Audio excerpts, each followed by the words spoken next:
Hello বন্ধুরা, আসসালামু আলাইকুম। কি অবস্থা, কেমন আছেন সবাই? আশা করি সবাই ভালো আছেন। আমি চলে আসলাম আপনাদের মাঝে আজকে এভিনিউ মলে বাহরাইনের। তো এভিনিউ মলের ভিউটা দেখলে আপনারা বুঝতে পারবেন যে ভিতরে এত পরিমাণ সুন্দর, এত পরিমাণ ভালো লাগার মতো। যারা যারা এখানে আসছেন ঘুরতে, অবশ্যই আপনারা দেখলে বুঝতে পারবেন যে কী পরিমাণ সুন্দর লাগে রাত্রের বেলা, সন্ধ্যাবেলা।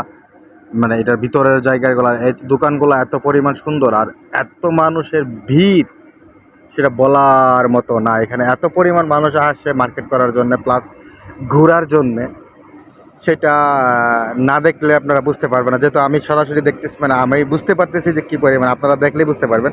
আপনারা দেখেন এই যে কত যে মানুষ, হাজার হাজার মানুষ এখানে চলে আসছে ঘোরার জন্য।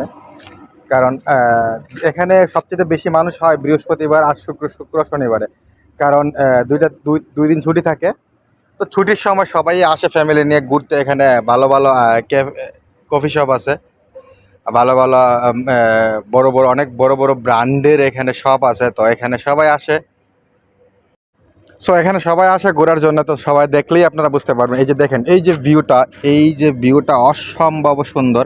এটা হচ্ছে মেইন এন্ট্রেন্স দিয়ে ঢুকলেই এই গোল রাউন্ড চক্করটা আছে উপরে, যে এত পরিমাণ সুন্দর লাগে। রাত্রেবেলা লাইটিং এত সুন্দর করছে, সেটা বলার মতো না। তো সেই ক্ষেত্রে আমি হাঁটতে হাঁটতে চলতে, মানে একদম 3 নাম্বার গেটের দিকে চলে আসলাম এই জায়গাটা থেকে। তো আপনাদেরকে দেখাবো যে এরপরে যে লাস্টে যে 1 নাম্বার গেট বরাবর।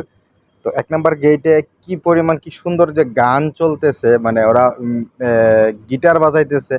সাথে সাথে আমার মামাকে দেখে ফেললেন যে আমার মামা হাঁটা চলাফেরা করতেছে, এখানে হাঁটতেছে।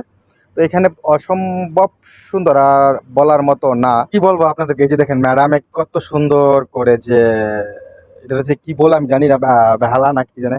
তো কত সুন্দর করে বাজাইতেছে, মানে খুব সুন্দর এখানে। আর এখানে বাচ্চারা অনেক আনন্দ করতেছে। বাচ্চারা ওদের সাথে যায়, সেরা যে দাঁড়াইতেছে, ওরা কি সুন্দর প্রজাপতির মতন, জোনাকির মতন কি সুন্দর ইয়া করে দেখায়, ইয়া করতেছে। তো আসলে আপনারা যদি ঘুরতে আসেন, সবাই অবশ্যই ভালো লাগবে। তো সবাই ভালো থাকবেন। আল্লাহ হাফেজ। নেক্সট টাইম আবার কোনো ভিডিও নিয়ে আপনাদের সাথে চলে আসবো। ভালো লাগলে একটা লাইক, একটা কমেন্ট করে যাবেন।